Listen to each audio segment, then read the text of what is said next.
साहित्य का इसमें बहुत बड़ा योगदान है।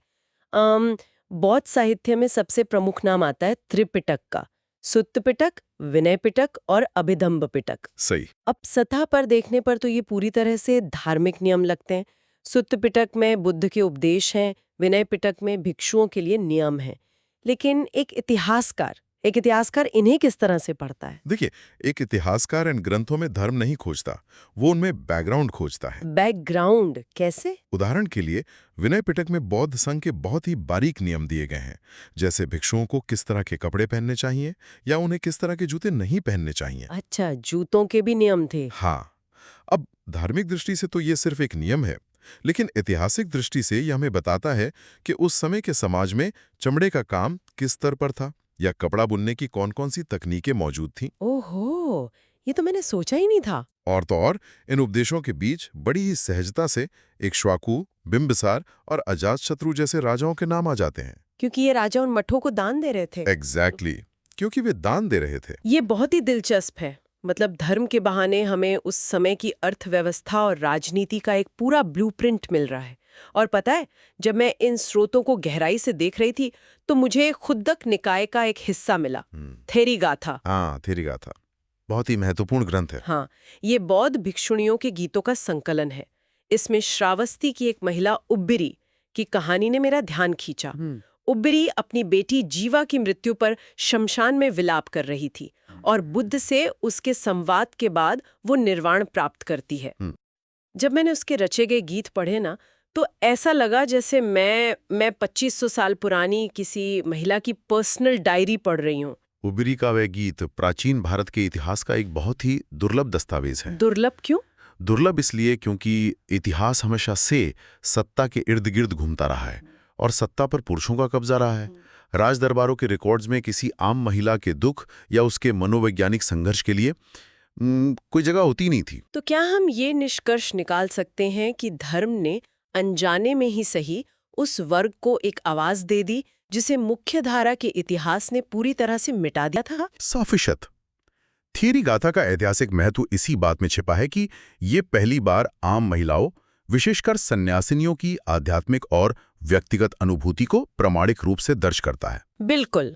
यह हमें यह समझने में मदद करता है कि उस समय का समाज महिलाओं के सन्यास को किस तरह देख रहा था और कैसे एक स्त्री अपने पारिवारिक दुखों से आजाद होकर एक स्वतंत्र आध्यात्मिक जीवन चुन सकती थी। ये सच में एक आहा मोमेंट है। लेकिन इसी धार्मिक साहित्य के भीतर जब हम जैन ग्रंथों, विशेषकर आगम ग्रंथों की ओर जाते हैं तो वहां एक अलग ही तरह की समस्या खड़ी हो जाती है। आप संप्रदायों के मतभेद की बात कर रही हैं? हाँ, जैन धर्म के दो प्रमुख संप्रदाय हैं, श्वेतांबर और दिगंबर। श्वेतांबर संप्रदाय 12 अंगों को पूरी तरह प्रामाणिक मानता है, जबकि दिगंबर संप्रदाय का मानना है कि असली ज्ञान या पूर्व बहुत पहले ही लुप्त हो गए थे और वे इन आगम ग्रंथों की प्रामाणिकता को पूर्ण रूप से स्वीकार नहीं करते। जी। यहाँ मुझे एक बात खटकती है। अगर दो संप्रदाय एक ही साहित्य की प्रामाणिकता पर सहमत नहीं है, तो क्या एक इतिहासकार के लिए वो पूरा का पूरा साहित्य संदिग्ध नहीं हो जाता? ये एक बहुत ही तार्किक सवाल है। अगर इसे हम आपकी उस कोर्टरूम वाली एनालॉजी से देखें, तो ये ऐसा है जैसे दो गवाह एक ही घटना की अलग-अलग कहानी सुना रहे हों। एग्जैक्टली। फिर सच कैसे पता चलेगा? लेकिन इतिहासकार यहाँ हार नहीं मानता, वो क्रॉस रेफरेंसिंग का तरीका अपनाता है। Cross referencing. हाँ, इतिहासकार ये देखता है कि श्वेतांबर और दिगंबर संप्रदाय भले ही धार्मिक नियमों या किसी तीर्थंकर की कहानी पर असहमत हों, लेकिन दोनों ही ग्रंथ अनजाने में कुछ ऐसी बातों पर सहमत होते हैं जिन पर झूठ बोलने का उनका कोई इरादा नहीं होता। अच्छा, जैसे कि उस समय के शहरों के नाम, व्यापारिक मार्ग, व्यापारियों की श्रेणियां जिन्हें हम गिल्ड्स कहते हैं, और नगरों का प्रशासन। जैन धर्म मुख्य रूप से व्यापारिक वर्ग के बीच बहुत लोकप्रिय था। हाँ, ये तो है। इसलिए उनके ग्रंथों में व्यापार और तत्कालीन शासकों की जो जानकारी मिलती है वो बहुत ही विस्तृत है। इतिहासकार इन ग्रंथों से धर्म को किनारे करके उस साझा सत्य को निकाल लेता है जिस पर दोनों संप्रदाय बिना जाने एकमत होते हैं। अरे वाह, ये तो इतिहास के पन्नों से डेटा माइनिंग करने जैसा है। बिल्कुल, डेटा माइनिंग ही है। एक और पैटर्न जो इन ग्रंथों में बहुत साफ दिखाई देता है वो है भाषा का विकास। शुरुआती दौर में बौद्ध और जैन ग्रंथ पाली और प्राकृत में लिखे गए। ये उस समय आम जन की भाषाएं थीं। जी। लेकिन धीरे धीरे हम देखते हैं कि संस्कृत ने अपना कब्जा जमाना शुरू कर दिया। महायान बौद्ध धर्म के उदय के साथ अश्वघोष जैसे विद्वानों ने बुद्धचरित जैसी महान रचनाएं विशुद्ध संस्कृत में लिखी। इस भाषाई बदलाव का इतिहास लेखन पर क्या असर पड़ा? देखिए, भाषा कभी भी सिर्फ संवाद का माध्यम नहीं होती, वो सत्ता और प्रभाव का टूल होती है। पाली और प्राकृत से संस्कृत की ओर जाना ये दर्शाता है कि ये धर्म अब केवल जंगलों या मठों में रहने वाले आम लोगों तक सीमित नहीं रह गए थे। वे राज दरबारों में पहुंच रहे थे। बिल्कुल, वे राज दरबारों में प्रवेश कर रहे थे। संस्कृत उस समय के बौद्धिक अभिजात्य वर्ग या कहें इंटेलेक्चुअल एलिट्स और सत्ता की भाषा थी। अच्छा। अश्वघोष का संस्कृत में लिखना यह बताता है कि अब बौद्ध धर्म राजाओं और मंत्रियों से संवाद कर रहा है। इससे इतिहास का दायरा तो बढ़ा, लेकिन उसका टारगेट ऑडियंस पूरी तरह से बदल गया। और सत्ता की बात आते ही हमें मठों की शांति छोड़कर राज दरबारों की शोर शराबे वाली दुनिया में आना ही पड़ता है। बिल्कुल आना पड़ता है। तो चलिए धर्म के इस चश्मे को हटाते हैं और लौकिक यानी सेक्युलर साहित्य की बात करते हैं। अगर हम दक्षिण भारत के क्लासिकल तमिल साहित्य यानी संगम साहित्य की बात करें तो वहाँ का नज़ारा बिल्कुल अलग है। बहुत अलग है। संगम साहित्य प्राचीन भारत के इतिहास का एक बहुत ही जीवंत हिस्सा है। इसे अगर मोटे तौर पर देखें तो ये 2 श्रेणियों में बटा है, अकम और पुरम। हाँ, अकम यानी जो प्रेम प्रसंग, घर परिवार और व्यक्तिगत भावनाओं पर केंद्रित है, और पुरम जिसका विषय बाहरी दुनिया है। बाहरी दुनिया यानी युद्ध, राजनीति, राजाओं की वीरता और समाज। A.K. रामानुज जैसे महान विद्वान ने तो पुरम काव्यों को जन काव्य का दर्जा तक दिया है। जन काव्य? हाँ, उनका तर्क है कि ये कविताएं केवल राजा के दरबार तक सीमित नहीं थीं, बल्कि ये पूरे समाज की नैतिकता को दर्शाती थीं। और मजेदार बात यह है कि अकम यानी प्रेम कविताओं से भी इतिहास निकाला जा सकता है। बिल्कुल निकाला जा सकता है। मतलब जब कोई कवि अपनी प्रेमिका के इंतजार का वर्णन करता है तो वो रूपक के तौर पर बंदरगाहों पर खड़े जहाजों, रोम से आने वाले सोने के सिक्कों या मसालों के व्यापार का जिक्र कर देता है। वही अनजाने में दर्ज हुआ इतिहास। लेकिन जब बात पुरम या उत्तर भारत में दरबारी कवियों की आती है तो मैं थोड़ा संशय में पड़ जाती हूँ। क्यों? क्या दिक्कत लगती है आपको? जैसे बाणभट्ट ने हर्षचरित लिखा। अब सीधी सी बात है, जिस राजा ने आपको रहने के लिए महल दिया है, जमीन दी है, आप उसके बारे में ये तो नहीं लिखेंगे ना कि वो एक क्रूर शासक था या युद्ध में हार गया था। सही बात है। ये दरबारी कवि तो एक तरह से राज्य के पीआर एजेंट थे। ये तो पूरी तरह से राज्य द्वारा प्रायोजित प्रोपेगेंडा हुआ। ऐसे में हम इसे इतिहास कैसे मान सकते हैं? इस संदेह से इनकार नहीं किया जा सकता। दरबारी कवियों का मुख्य काम अपने आश्रयदाता की छवि को देवता के समान बनाना ही होता था। अतिशयोक्ति उनकी सबसे बड़ी कला थी। वही तो। लेकिन यहाँ भी इतिहासकार को छटनी करनी होती है।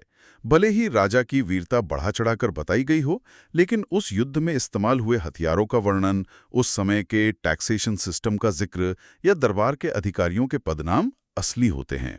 मतलब फैक्ट्स वहीं छुपे हैं। हाँ, लेकिन हाँ, हर लेखक सिर्फ चाटुकारिता नहीं कर रहा था। भारतीय इतिहास लेखन में एक ऐसा भी नाम है जिसने इस पीआर वाले ढांचे को पूरी तरह से तोड़ दिया। ओहो, आप 12वीं सदी के कश्मीर के विद्वान कल्हण की बात कर रहे हैं ना? उनकी रचना राजतरंगिणी। बिल्कुल सही पकड़ा। राजतरंगिणी को भारतीय इतिहास में एक मील का पत्थर माना जाता है, क्योंकि ये पहली ऐसी किताब है जो आधुनिक ऐतिहासिक पद्धति यानी मॉडर्न हिस्टोरिकल मेथोडोलॉजी के बहुत करीब है। अच्छा। कल्हण किसी राजा के पेरोल पर काम करने वाले अंधे प्रशंसक नहीं थे।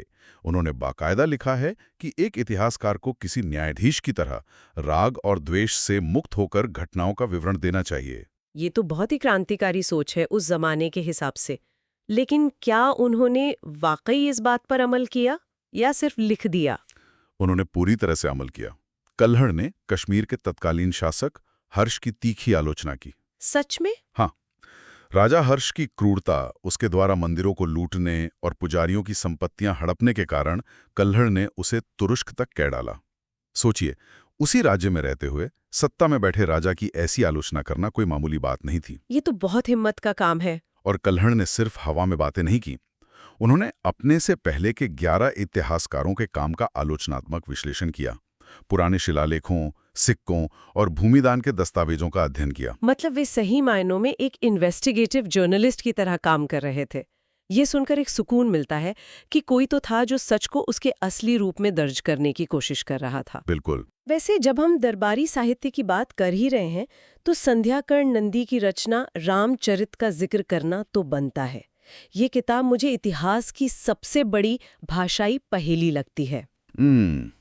ये संस्कृत भाषा की ताकत और एक कवि की बौद्धिक चतुराई का सबसे बेहतरीन उदाहरण है। संध्याकर्ण नंदी ने श्लेष अलंकार का इस तरह इस्तेमाल किया कि हर श्लोक के 2 अर्थ निकलते हैं। एकदम सही। इस पूरी किताब को अगर आप एक नजरिए से पढ़ें तो ये रामायण है, भगवान राम की कहानी। जी। और अगर आप इसे दूसरे नजरिए से मतलब शब्दों को अलग तरीके से तोड़कर पढ़ें तो ये बंगाल के पाल वंशी राजा रामपाल की उपलब्धियों का गुणगान है। ये तो एक ही तीर से 2 शिकार करने वाली बात हो गई। हाँ, धर्म का भी पालन हो गया और राजा की भी स्तुति हो गई। और राजा भी खुश कि उसे सीधे भगवान राम के समकक्ष खड़ा कर दिया गया है। लेकिन एक इतिहासकार के लिए ये किताब किसी भूल भुलैये से कम नहीं है। उसे शब्दों के उन दोहरे अर्थों की चीर-फाड़ करके ये पता लगाना होता है कि इसमें से रामपाल का असली राजनीतिक इतिहास कितना है और कोरी कल्पना कितनी। मतलब डिकोड करना पड़ता है। हाँ, ये दिखाता है कि प्राचीन भारत में इतिहास लिखना कितना कलात्मक और कूटनीतिक काम था। बिल्कुल। अब तक तो ये हुई हमारी अपनी सीमा के भीतर की बात, हमारे भिक्षु, हमारे कवि और हमारे इतिहासकार। लेकिन इन सब के पास ना एक साझा ब्लाइंड स्पॉट था। Blind spot? हाँ, वो सब उसी संस्कृति का हिस्सा थे। जब आप किसी शहर में हर रोज रहते हैं तो आपको वहाँ की सड़कें, वहाँ का खाना सब नॉर्मल लगता है। सही कहा। आप उसके बारे में अपनी डायरी में नहीं लिखते। तो ये जानने के लिए कि उस समय क्या क्या ऐसा था जो हमारे लेखकों ने नॉर्मल मानकर छोड़ दिया, हमें उन लोगों की गवाही सुननी होगी जो बाहर से आए थे, विदेशी यात्रियों के वृत्तांत। ये बहुत अहम पॉइंट है। बाहर से आने वाले विदेशी यात्रियों की नज़रों में हर वो छोटी चीज भी दर्ज होने लायक होती है जिसे स्थानीय लोग नजरअंदाज कर देते हैं। उनके वृत्तांत एक आउटसाइडर का वो नजरिया देते हैं जो किसी भी समाज का पूरा चित्र बनाने के लिए बेहद जरूरी है। लेकिन इन विदेशियों के साथ भी एक अलग तरह की दिक्कत है। वो क्या? अगर हम यूनानी राजदूत मेगास्थनीज की किताब इंडिका को ही लें, मेगास्थनीज ने मौर्य काल के भारत का वर्णन किया है। लेकिन जब मैंने उसके विवरण पढ़े तो मुझे लगा जैसे मैं कोई फैंटेसी नॉवल पढ़ रही हूँ। अच्छा? उसने लिखा है कि भारत में चींटियां सोना खोदती हैं। उसने उड़ने वाले सांपों का जिक्र किया है। यहाँ एक तार्किक सवाल उठता है, अगर एक आदमी चींटियों के सोना खोदने जैसी बेतुकी बातें लिख रहा है तो हम उसकी दी गई किसी भी ऐतिहासिक जानकारी पर भरोसा कैसे कर सकते हैं? इसे तो इतिहास की श्रेणी से ही हटा देना चाहिए। यहीं पर ऐतिहासिक पद्धति या हिस्टोरिकल मेथड काम आता है। इतिहासकार किसी भी दस्तावेज को पूरी तरह खारिज नहीं करते, वे उसे फिल्टर करते हैं। फिल्टर करते हैं? हाँ, हमें यह समझना होगा कि मेगास्थनीज पाटलिपुत्र में एक राजदूत के रूप में रह रहा था। उसका स्थानीय लोगों से संपर्क सीमित था और वो भाषा नहीं समझता था। ओहो, भाषा की दिक्कत। इसलिए उसने बहुत सी बातें सुनकर लिखी। जो स्थानीय लोक कथाएं या मिथक थे उसने उन्हें सच मान लिया। लेकिन जो चीजें उसने अपनी आंखों से देखी, जैसे पाटलिपुत्र का नगर प्रशासन, उसकी 6 अलग-अलग समितियां, राजा का महल और सेना का प्रबंधन, वे विवरण इतने सटीक हैं कि जब हम उन्हें चाणक्य के अर्थशास्त्र से क्रॉस चेक करते हैं तो दोनों आपस में मेल खाते हैं। यानी हमें उसकी किताब में से मिथकों को छानकर सिर्फ प्रशासनिक डेटा को निकालना होता है। बिल्कुल। और रोम के यात्रियों ने जो लिखा वो तो एक अलग ही तरह की गवाही है। पहली शताब्दी ईस्वी में रोमन इतिहासकार प्लिनी द एल्डर ने नेचुरल हिस्टोरिका लिखी और उसमें वो बाकायदा रो रहा था या कहें कि विलाप कर रहा था कि रोम का खजाना भारत के कारण खाली हो रहा है। प्लिनी की वो शिकायत ना अर्थशास्त्र के नजरिए से एक बहुत ही ठोस सबूत है। क्योंकि रोम के अमीर लोग भारत के रेशम, मसालों, मलमल और मोतियों के इतने दीवाने हो गए थे कि रोम का सारा सोना भारत की तरफ बह रहा था। हाँ। प्लिनी ने लिखा है कि प्रति वर्ष 10 करोड़ सेस्टर्स की रोमन मुद्रा भारत जा रही है। ये सिर्फ एक शिकायत नहीं है, ये पहली सदी में भारत के वैश्विक व्यापारिक दबदबे का एक प्रामाणिक डेटा है। और मजे की बात देखिए, रोमन व्यापार की पुष्टि संगम साहित्य से भी हो जाती है, जहां यवनों यानी रोमनों के जहाजों के सोना लेकर आने और यहां से काली मिर्च लेकर जाने का जिक्र है। अरे वाह! जब दो बिल्कुल अलग दिशाओं से आए स्रोत एक ही बात की पुष्टि करते हैं तो वो इतिहास का एक अकाट्य सत्य बन जाता है। ये चेक एंड बैलेंस का सिस्टम सच में कमाल का है। और अगर हम चीन से आने वाले बौद्ध यात्रियों की बात करें तो उनका नजरिया बिल्कुल अलग था। फाहियान को ही लीजिए, वो चंद्रगुप्त विक्रमादित्य के इतने शानदार शासनकाल में भारत आया, लेकिन उसने अपनी किताब में इस महान सम्राट का नाम तक दर्ज नहीं किया। ये सच में अजीब लगता है ना? ये तो ऐसा हुआ जैसे आज कोई दूसरे देश का व्यक्ति वॉशिंगटन डीसी जाए और वहां के संग्रहालयों के बारे में पूरी किताब लिख दे, लेकिन राष्ट्रपति का जिक्र तक न करे। ऐसा इसलिए है क्योंकि फाहियान की प्राथमिकता राजनीति थी ही नहीं। वो एक तीर्थयात्री था। उसे केवल प्रामाणिक बौद्ध पांडुलिपियों की तलाश थी। फोकस एकदम क्लियर था उसका। बिल्कुल। उसे इस बात से कोई फर्क नहीं पड़ता था कि सत्ता के सिंहासन पर कौन बैठा है। लेकिन चीनी यात्रियों में ह्वेनसांग का योगदान सबसे व्यापक है। हाँ, ह्वेनसांग हर्षवर्धन के समय भारत आया और सालों तक नालंदा में शिक्षा ग्रहण करता रहा। उसका ग्रंथ सीयू की प्राचीन भारत का एक बेहतरीन समाजशास्त्रीय दस्तावेज है। उसने 138 राज्यों का विस्तृत विवरण दिया है। 138 राज्य? हाँ। और ह्वेनसांग केवल धर्म की बात नहीं करता। वो यहाँ के मौसम, मिट्टी की उपज, लोगों के पहनावे, अपराध के लिए दी जाने वाली सजाओं और यहाँ तक कि छुआछूत जैसी सामाजिक बुराइयों का भी बहुत बारीकी से वर्णन करता है। एक विदेशी छात्र की नज़र से देखा गया वह भारत उस समय की सबसे प्रामाणिक तस्वीरों में से एक है। ये तो बिल्कुल आज के इंटरनेशनल स्टूडेंट एक्सचेंज प्रोग्राम जैसा लगता है। विदेशी दृष्टिकोण की इस कड़ी में अरब और मुस्लिम यात्रियों के वृत्तांत भी एक अहम हिस्सा जोड़ते हैं। 8वीं और 9वीं शताब्दी में अरब दुनिया और भारत के बीच जो विचारों का आदान प्रदान हुआ वो सच में बहुत आकर्षक है। बिल्कुल। अब्बासिद खलीफा अल मामून के समय बगदाद में बयात अल हिकमा यानी हाउस ऑफ विजडम एक ऐसा केंद्र बन गया था जहां दुनिया भर के ज्ञान का अरबी में अनुवाद हो रहा था। ये वो समय था जब भारत के महान ग्रंथ पंचतंत्र का अरबी में कलीला व दिमना के नाम से अनुवाद हुआ। अरे वाह! आर्यभट्ट और ब्रह्मगुप्त के खगोल विज्ञान और गणित के ग्रंथों ने भी अरब दुनिया में प्रवेश किया और वहां से यूरोप तक पहुंचे। ये एक बहुत बड़ी सांस्कृतिक और बौद्धिक कूटनीति का दौर था। और इन अरब यात्रियों ने भारत की संस्कृति के कुछ ऐसे हिस्सों पर ध्यान दिया जो हमारे अपने लेखकों को शायद बहुत ही मामूली लगते थे।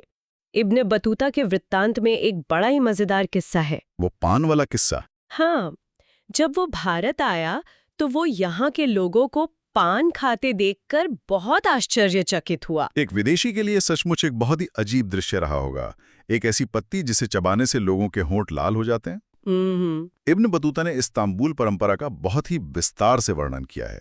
अब जाहिर है कोई भारतीय राजा या संत पान खाने की इस रोजमर्रा की आदत पर कोई ग्रंथ तो लिखेगा नहीं, क्योंकि ये उनके लिए कोई बड़ी बात नहीं थी। बिल्कुल नहीं। लेकिन इब्न बतूता के उस आश्चर्य ने पान की इस परंपरा को हमेशा के लिए इतिहास के पन्नों में दर्ज कर दिया। तो तथ्यों की इस गहन छानबीन के बाद एक बात जो पूरी तरह से स्पष्ट हो जाती है वो ये है कि प्राचीन भारत का इतिहास कोई एक सीधी रेखा नहीं है। बिल्कुल नहीं। ये अलग-अलग आवाज़ों, अलग-अलग इरादों और अलग-अलग नज़रियों का एक बहुत बड़ा नेटवर्क है। ये उबरी जैसी सन्यासिनियों के विलाप से लेकर कलहण की तीखी पत्रकारिता, संध्याकर नंदी की भाषाई कूटनीति, प्लिनी के आर्थिक रोने, फाहियान की ज्ञान पिपासा और इब्न बतूता के सांस्कृतिक आश्चर्य का एक मिला-जुला और बेहद जीवंत रूप है। और यही वजह है कि इतिहास का अध्ययन इतना दिलचस्प होता है। जब आप इन सभी